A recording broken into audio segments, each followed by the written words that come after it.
நான் நிறைய நகை வச்சிருக்கிறேன், எனக்கு போட பிடிக்கல. நிறைய பணம் வச்சிருக்கிறேன், எங்கள் அம்மாவுக்கு நிகழ்றது எதுவுமே இல்லை அப்படின்னு சொல்லி கொண்டு நான் நிறைய சம்பாதிக்கணும்னு ஆசைப்பட்டு எங்கள் அம்மா விட்டு போனேன். நான் இருந்திருந்தா மேபி எங்கள் அம்மா இருந்திருப்பாங்கன்னு நினைக்கிறேன். இன்னும் ஒரு 4 வருஷமோ 5 வருஷமோ.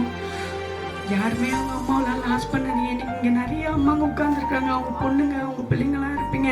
உங்களுக்கு எதை இருக்குதோ அது கொடுத்துங்க, அம்மா அப்பாவை சாட்டிஸ்ஃபைட் பண்ணுங்க.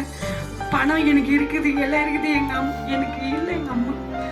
உங்களுக்குலாம் அம்மா வச்சுருக்கிறவங்க போமா வாமா. நம்மளாம் கிராமம், நானும் ஒரு கிராமத்து பொண்ணு தான். நம்மளாம் நான் எனக்கு இந்த வாய்ப்பு கிடைச்சிருக்குது உங்க எல்லாருக்கும் சொல்றதுக்கு. எல்லாருக்கும் அம்மாங்கெல்லாம் பெரியவங்களாம் இருக்காங்க. எல்லாரையும் அம்மாங்க இருக்கும்போது அம்மாவை யூஸ் பண்ணிக்கோங்க. இன்னைக்கு எனக்கு அம்மா இல்லை, நான் எதை வச்சுட்டு என்ன பண்ணுறதுன்னு தெரியல.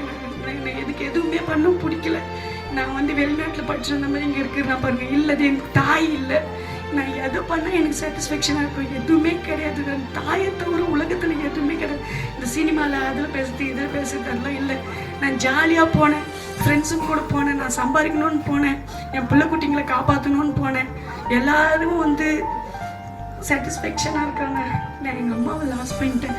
நம்ம உலகத்தில் லாஸ் பண்ணக்கூடாது ஒன்று தான்.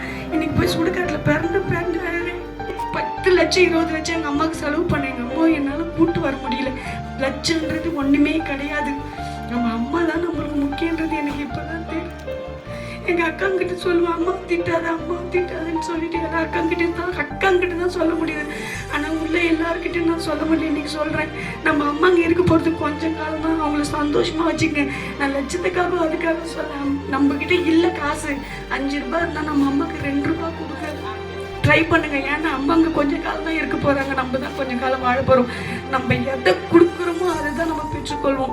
அதை மட்டும் காது உள்ளவன் கேட்க கடவான்னு ஏசப்பா சொல்லியிருக்கிறாரு. ஏசப்பா சொல்கிறது சொல்லலை, என் அனுபவத்தில் சொல்கிறேன். நான் வச்சுக்கிட்டு ஒன்றுமே பண்ண போகிறது கிடையாது. எல்லாமே என்னை காரில் ஏற முடியல, ஏறி உட்கார முடியல. எனக்கு சாட்டிஸ்ஃபேக்ஷன் இல்லை, எங்கள் அம்மா இல்லை. சரியா, நம்ம சம்பாரிச்சு ஒன்றுமே பண்ண போகிறது கிடையாது. இருக்கிறத வச்சு மனம் மகிழ்ச்சி நம்ம அம்மாவை பார்த்துங்க. நம்ம அண்ணன் தம்பி எல்லாரும் கேட்குறவங்களுக்கு எல்லாருக்கும் ப்ளீஸ், அம்மா இல்லைன்னா